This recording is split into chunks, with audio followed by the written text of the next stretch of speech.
Hello students, welcome to my channel study studio. आज हम chapter 13 class 7 Veer Kunwar Singh पढ़ेंगे। ये वीर कुंवर सिंह के बारे में पूरा चैप्टर है, बहुत ही अच्छा चैप्टर है, लेकिन थोड़ा सा बच्चों को इस 7th क्लास के बच्चों के अकॉर्डिंग थोड़ा टफ लगेगा बच्चों को, पर कोई बात नहीं, हम उसको अच्छे से उसको एक्सप्लेन करेंगे और इसी क्वेश्चन आंसरों पे ख़ास फोकस करेंगे उन पे। तो इसमें क्या करेंगे हम कि स्टार्टिंग में वीर कुंवर सिंह एक बहुत ही अच्छे स्वतंत्रता सेनानी थे और इस चैप्टर में यही बताया गया है पूरे में कि उनके बारे में कि वो उन्होंने कैसे कैसे स्ट्रगल किया, कैसे कैसे अंग्रेज़ों के साथ लड़ाइयाँ की और कैसे वो जीते और कैसे कितनी उम्र तक वो लड़ते रहे। ये सब कुछ उस पर आया है वीर कुंवर सिंह। तो चैप्टर 13 वीर कुंवर सिंह स्टार्ट करते हैं। देखिए, यहाँ से देखिए, आपने सुभद्रा कुमारी चौहान की कविता झांसी की रानी छठी कक्षा में पढ़ी होगी। इस कविता में ठाकुर कुंवर सिंह का नाम भी आया है।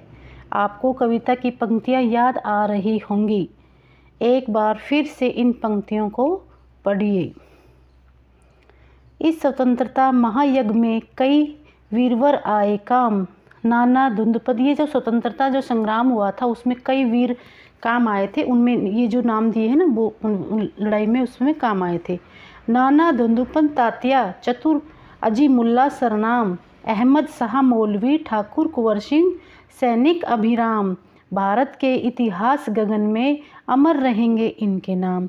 ये जो नाम थे वो स्वतंत्रता संग्राम में इन्होंने बहुत योगदान दिया था, इनके नाम हमेशा याद रहेंगे। ठीक है, यहाँ स्वतंत्रता संग्राम के उसी वीर कुंवर सिंह के बारे में जानकारी दी जा रही है जो 1857 की व्यापक सशस्त्र विद्रोह में भारत में ब्रिटिश शासन की जड़ों को हिला दिया। क्या था कि ब्रिटिश शासन था, अंग्रेज़ों का शासन था, तो उसमें 1857 में जो क्रांति हुई थी उसमें कुंवर सिंह ने ब्रिटिश शासन को हिला दिया था। उनको इतना अच्छा ज़्यादा संग्राम किया था उसने, इतनी लड़ाई की थी कि ब्रिटिश की जड़ें हिल गई थी। ब्रिटिश यानी अंग्रेज़ों का शासन था और ये 1947 में अंग्रेज़ों से हमारा देश आज़ाद हुआ है, उससे पहले ब्रिटिश शासन था।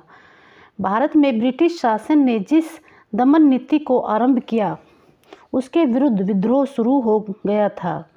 मार्च 1800, ये जो पहले उन्होंने भारत में ब्रिटिश शासन था उसके विरुद्ध में उन्होंने विद्रोह शुरू कर दिया था। 1857 से स्टार्ट हुआ था। मार्च 1857 में बैरकपुर में अंग्रेज़ों के विरुद्ध बगावत करने पर मंगल पांडे को 8 अप्रैल 1857 को फांसी दे दी गई थी। ठीक है, एक तो ये लाइन इम्पोर्टेंट बनती है, मंगल पांडे को फांसी कब दी गई थी अंग्रेज़ों का, उन्होंने जब वो किया था ना, विद्रोह किया था, तो 8 अप्रैल 1857 को फांसी दे दी गई थी मंगल पांडे को। और 10 मई 1857 को मेरठ में भारतीय सैनिकों ने ब्रिटिश अधिकारियों के विरुद्ध आंदोलन किया। सीधे दिल्ली की ओर कूच कर गए वो सभी और दिल्ली में तैनात सैनिकों के साथ मिलकर, दिल्ली में जो सैनिक तैनात थे उनके साथ मिलकर 11 मई को उन्होंने दिल्ली पर कब्जा कर लिया। सूर्य दिखाई नहीं दिया ना, यहाँ से देखें। 10 मार्च 1857 को मेरठ में भारतीय सैनिकों ने ब्रिटिश अधिकारियों के विरुद्ध आंदोलन किया और सीधे दिल्ली की ओर कूच कर गए वो सभी। और दिल्ली के साथ जो सैनिक थे उनके साथ मिलकर उन्होंने 11 मई को उन्होंने दिल्ली पर कब्जा कर दिया और अंतिम मुगल शासक बहादुर शाह जफर को भारत का शासक घोषित कर दिया। ठीक है, यह विद्रोह जंगल की आग की भांति दूर दूर तक फैल गया। कई महीनों तक उत्तरी और मध्य भारत के विस्तृत भूभाग पर विद्रोहियों का कब्जा रहा। दिल्ली के अतिरिक्त जहां अत्यधिक भीषण युद्ध हुआ वे केंद्र थे।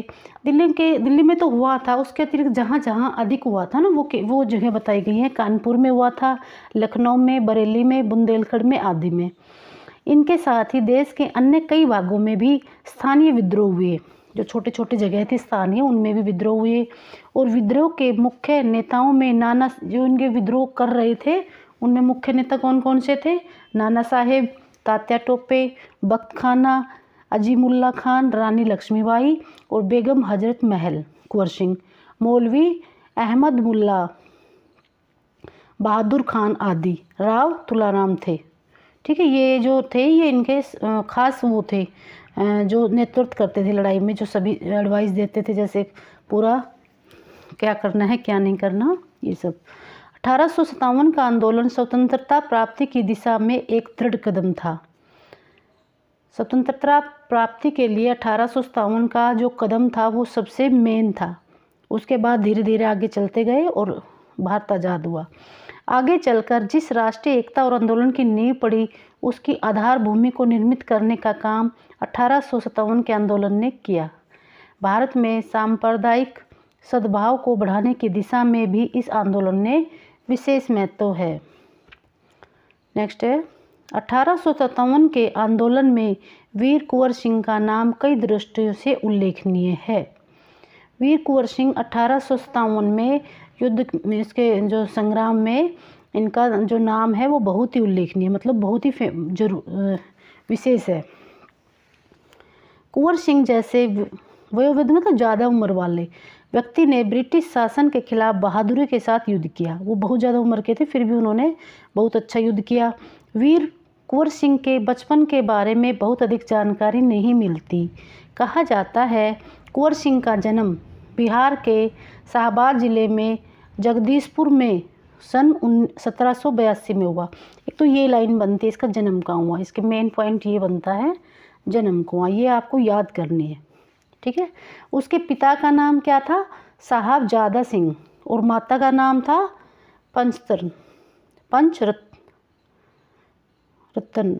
कुंवर। तो ये इनकी माता का नाम था पंचरतन कुंवर और पिताजी का नाम था साहबजादा सिंह। ठीक है, तो ये दो चीज़ें याद कर लेना, उनका जन्म और उनके माता पिता का नाम, बस यही मेन है यहाँ पे। उसके पिता साहबजादा सिंह जगदीशपुर रियासत के जमींदार थे, परंतु उनको अपनी जमींदारी हासिल करने में बहुत संघर्ष करना पड़ा। पारिवारिक उलझनों के कारण कुंवर सिंह के पिता बचपन में ही उनकी ठीक से देखभाल नहीं कर सके। जगदीशपुर लौटने के बाद ही वे कुंवर सिंह की पढ़ाई लिखाई को ठीक से व्यवस्था कर पाए। जगदीशपुर पहुंचने के बाद वो कुंवर सिंह की लिखाई पढ़ाई में ठीक से व्यवस्था कर पाए, उससे पहले वो ठीक से व्यवस्था नहीं कर पा रहे थे क्योंकि उनकी पारिवारिक कुल उलझनें थी। कुंवर सिंह के पिता वीर होने के साथ साथ स्वाभिमानी एवं उदार स्वभाव के व्यक्ति थे। कैसे स्वभाव के थे, स्वाभिमानी थे, और उसके पिता थे ना, ये पिता की क्वालिटी दिखा रहे हैं, पिता स्वाभिमानी थे और अच्छे स्वभाव के थे, और उनका व्यक्तित्व का प्रभाव कुंवर सिंह पर भी पड़ा। इसलिए कुंवर सिंह की दीक्षा की व्यवस्था उनके पिता ने घर पर ही की। वहीं उन्होंने घर पर ही हिंदी, संस्कृत, फारसी सीखी। और ये क्वेश्चन भी बन सकता है कि कुंवर सिंह ने कौन कौन सी भाषाएं सीखी, तो हिंदी, संस्कृत, फारसी घर पर ही सीखी थी। ये 3 पॉइंट देने हैं। परंतु पढ़ने लिखने से अधिक उनका मन किस में लगता था, घुड़सवारी में, तलवारबाजी में और कुश्ती लड़ने में। ये भी एक क्वेश्चन बनता है कि पढ़ने लिखने से ज़्यादा उसका मन तलवारबाजी में, घुड़सवारी में, कुश्ती में इन्हीं में लगता था। ठीक है, आगे है बाबू कुंवर सिंह ने अपने पिता की मृत्यु के बाद सन 1827 में अपनी रियासत को जिम्मेदारी संभाली। उन दिनों ब्रिटिश हुकूमत का अत्याचार चरम सीमा पर था। इससे लोगों में ब्रिटिश हुकूमत के खिलाफ भयंकर असंतोष उत्पन्न हो रहा था। कृषि, उद्योग और व्यापार का तो बहुत ही बुरा हाल था। रजवाड़ों के राज दरबार भी समाप्त हो गए थे। भारतीयों को अपने ही देश में महत्वपूर्ण और ऊंची नौकरियों से वंचित कर दिया गया था। ठीक है, उस समय ब्रिटिश का बहुत ही ज़्यादा उन पर अत्याचार मतलब चरम सीमा पर था। जिस समय उन्होंने कुंवर सिंह ने अपनी गद्दी को संभाला था, यानी कि जब उन्होंने अपने जो संभाले थे ना उसके पिता की मृत्यु के बाद। क्वेश्चन अगर ये भी देखें तो उसके पिता की ये भी बनता है 1827 में उन्होंने अपनी जिम्मेदारी संभाल ली, शॉर्ट क्वेश्चन आंसर में। ठीक है, इससे ब्रिटिश सत्ता के विरुद्ध देशव्यापी संघर्ष की स्थिति बन गई थी। ऐसी स्थिति में कुंवर सिंह ने ब्रिटिश हुकूमत से लोहा लेने का संकल्प किया। जगदीशपुर के जंगलों में बसुरिया बाबा नाम के एक सिद्ध संत रहते थे। एक ये क्वेश्चन बनेगा, इसके जो गुरु थे ना कुंवर सिंह के, ये थे बसुरिया बाबा। जगदीशपुर के जंगलों में बसुरिया बाबा नाम के एक संत रहते थे। उन्होंने ही कुंवर सिंह में देशभक्ति की और स्वाधीनता की भावना को उत्पन्न की थी। उन्होंने बनारस, मथुरा, कानपुर, लखनऊ आदि स्थानों पर जाकर विद्रोह की सक्रिय योजनाएं बनाई। किसने? इन्होंने। और 1845 से 1846 तक काफ़ी सक्रिय रहे उन योजनाओं में और गुप्त ढंग से ब्रिटिश हुकूमत के खिलाफ विद्रोह की योजना बनाते रहे। उन्होंने बिहार के प्रसिद्ध सोनपुर मेले को अपनी गुप्त बैठकों की योजना के लिए चुना। उन्होंने क्या कि बिहार के जो सोनपुर मेले था ना, सोनपुर मेले में अपने जो संघर्ष के लिए जो बैठकें होती थी ना, वो वहाँ पे करते थे सोनपुर मेले में। सोनपुर के मेले को एशिया का सबसे बड़ा पशु मेला माना जाता है। यह मेला कार्तिक पूर्णिमा के अवसर पर लगता है। ये भी क्वेश्चन बनता है कि सोनपुर का मेला कब लगता है, तो कार्तिक पूर्णिमा के अवसर पर। ये देखिए, यह हाथियों के क्रय विक्रय के लिए भी विख्यात है। ये मेला हाथियों के क्रय विक्रय होता है इसमें। इसी ऐतिहासिक मेले में उन दिनों स्वाधीनता के लिए लोग एकत्रित होकर क्रांति के बारे में योजनाएं बनाते थे। लोग इकट्ठा होते थे उस मेले में बहुत सारे और क्रांति की योजनाएं बनाते थे। 25 जुलाई 1857 को दानापुर की सैनिक टुकड़ी ने विद्रोह कर दिया और सैनिक सोन नदी पर पार कर आरा की ओर चल पड़े। कुंवर सिंह ने उनका संपर्क पहले से ही था, कुंवर सिंह का तो पहले से ही था। इस मुक्ति वाहिनी के सभी बागी सैनिकों ने कुंवर सिंह का जयघोष करते हुए आरा पहुंचकर जेल की सलाखें तोड़ दी और कैदियों को आज़ाद करा दिया। 27 जुलाई 1857 को कुंवर सिंह ने आरा पर विजय प्राप्त की। ठीक है, सिपाहियों ने उन्हें फौजी सलामी दी। जब उन्होंने जीत हासिल की वहाँ पे, तो सिपाहियों ने उन्हें फौजी सलामी दी। यद्यपि कुंवर सिंह बूढ़े हो चले थे, परंतु वह बहुत शूरवीर थे और इस अवस्था में भी युद्ध के लिए तत्पर हो गया और आरा क्रांति का महत्वपूर्ण केंद्र बना। ठीक है, आरा से क्रांति स्टार्ट हुई थी, तो आरा क्रांति का सबसे महत्वपूर्ण केंद्र बना। दानापुर और आरा की इस लड़ाई की ज्वाला बिहार में सब जगह फैल गई, व्यापक हो गई। लेकिन देसी सैनिकों में अनुशासन की कमी, स्थानीय जमींदारों का अंग्रेज़ों के साथ सहयोग होना, जो वो इन्होंने लड़ाई शुरू की, तो जो हमारे जो सैनिक थे इसके कुंवर सिंह के साथ थे, वो अनुशासन में नहीं थे। उनमें ये देखो अनुशासन में कमी थी और जो जमींदार थे वो अंग्रेज़ों का सहयोग कर रहे थे, ना कि इनका। तो आधुनिकता और आधुनिक शस्त्रों की कमी थी। इस कारण जगदीशपुर का पतन रोका नहीं जा सका। जगदीशपुर का पतन हुआ और 13 अगस्त को जगदीशपुर में कुंवर सिंह की सेना अंग्रेज़ों से परास्त हो गई। इसके मेन ये क्वेश्चन अगर बनता है कि क्यों पराजित हुए, तो ये कारण आएंगे। एक तो अनुशासन की कमी थी सैनिकों में, और स्थानीय जमींदारों का अंग्रेज़ों के साथ सहयोग कर रहे थे और उनमें उनके पास इतने वो भी नहीं थे, शस्त्र भी नहीं थे, इसलिए वो हार गए थे कुंवर सिंह। किंतु इससे वीरवर कुंवर सिंह का आत्मबल टूटा नहीं। वे भावी संग्राम की योजनाएं बनाने के लिए तत्पर हो गए। वे क्रांति के अन्य संचालक नेताओं से मिलकर इस आज़ादी की लड़ाई को और आगे बढ़ाना चाहते थे। कुंवर सिंह सासाराम से मिर्ज़ापुर होते हुए रीवा, कालपी, कानपुर और लखनऊ तक गए। लखनऊ में शांति नहीं थी, इसलिए बाबू कुंवर सिंह ने आजमगढ़ की ओर प्रस्थान किया। उन्होंने आज़ादी की इस आग को बराबर जलाए रखा। उनकी वीरता की कीर्ति पूरे उत्तर भारत में फैल गई और कुंवर सिंह की इस विजय यात्रा से अंग्रेज़ों के होश उड़ गए। इन कई स्थानों के सैनिक एवं राजा कुंवर सिंह की अधीनता से लड़े। उनकी यह आज़ादी की यात्रा आगे बढ़ती रही, धीरे धीरे वो चलते रहे और उन लोगों को अपनी ओर करते रहे और आज़ादी की लड़ाई लड़ते लड़ते आगे बढ़ते रहे। लोग शामिल होते रहे और उनकी अगुवाई से लड़ते रहे। इस प्रकार ग्वालियर, जबलपुर के सैनिकों के सहयोग से सफल सैन्य रणनीति का प्रदर्शन करते हुए वे लखनऊ तक पहुँचे। धीरे धीरे वो अपने सफल करते हुए सफल होते हुए सैन्य रणनीति का प्रदर्शन करते हुए लखनऊ की ओर पहुंचे। आजमगढ़ की ओर जाने का उनका उद्देश्य था इलाहाबाद एवं बनारस पर आक्रमण कर शत्रुओं को पराजित करना। उनका क्या उद्देश्य था? इलाहाबाद और बनारस पर आक्रमण करके शत्रुओं को पराजित करना, अत्यंत जगदीशपुर पर अधिकार करना। पीछे तो हार गए थे जगदीशपुर को, अब आगे दोबारा वो ट्राई कर रहे हैं। अंग्रेजों और कुंवर सिंह की सेना के बीच घमासान युद्ध हुआ। उन्होंने 22 मार्च 1858 को आजमगढ़ पर कब्जा कर लिया। ये देखिए, ये भी इम्पोर्टेंट लाइन है।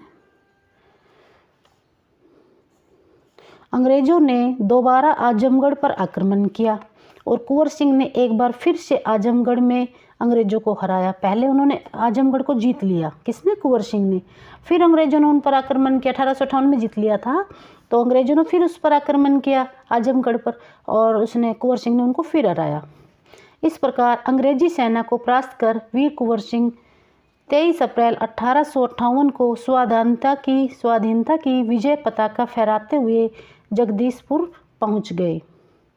किंतु इस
भैया अपने प्यारे की इस अंकिंचन भेंट को, अंकिंचन मतलब बहुत कीमती भेंट को स्वीकार करो। वीर कुंवर सिंह ने ब्रिटिश हुकूमत के साथ लोहा तो लिया ही, उन्होंने अनेक सामाजिक कार्य भी किए। आरा जिला स्कूल के लिए ज़मीन दान दी थी और जिस पर स्कूल के भवन का निर्माण किया गया था। कहा जाता है उसकी आर्थिक स्थिति बहुत अच्छी नहीं थी, फिर भी वे निर्धन व्यक्तियों की सहायता करते थे। उन्होंने अपने इलाके में अनेक सुविधाएं प्रदान की। उनमें से एक आरा जगदीशपुर सड़क बनवाई, आरा बलिया सड़क का निर्माण करवाया। उस समय जल की पूर्ति के लिए लोग कुएं खुदवाते थे, तालाब बनवाते थे। वीर कुंवर सिंह ने भी कुएं खुदवाए और जलाशय भी बनवाए। कुंवर सिंह उदार एवं अत्यंत संवेदनशील व्यक्ति थे। ठीक है, ये भी थोड़ा लिखने क्वेश्चन में आएगा। उसकी विशेषताओं में वो उदार और अत्यंत संवेदनशील व्यक्ति थे। इब्राहिम खां और किफ़ायत हुसैन उसकी सेना में उच्च पदों पर आसीन थे। उनके यहाँ हिंदुओं और मुसलमानों के सभी त्यौहार एक साथ मिलकर मनाए जाते थे। उन्होंने पाठशालाएँ और मकतब भी बनवाए। बाबू कुंवर सिंह की लोकप्रियता इतनी थी कि बिहार की कई लोक भाषाओं में उनकी प्रशंसित लोकगीतों के रूप में आज भी गाई जाती है। बिहार के प्रसिद्ध कवि मनोरंजन प्रसाद सिंह ने उनकी वीरता और शौर्य का वर्णन करते हुए यह लिखा है।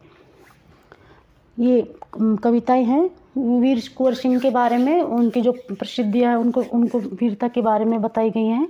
चला गया यो कुंवर अमरपुर साहस से सब अरिदल जीत, उसका चित्र देखकर अब भी दुश्मन होते हैं भयभीत।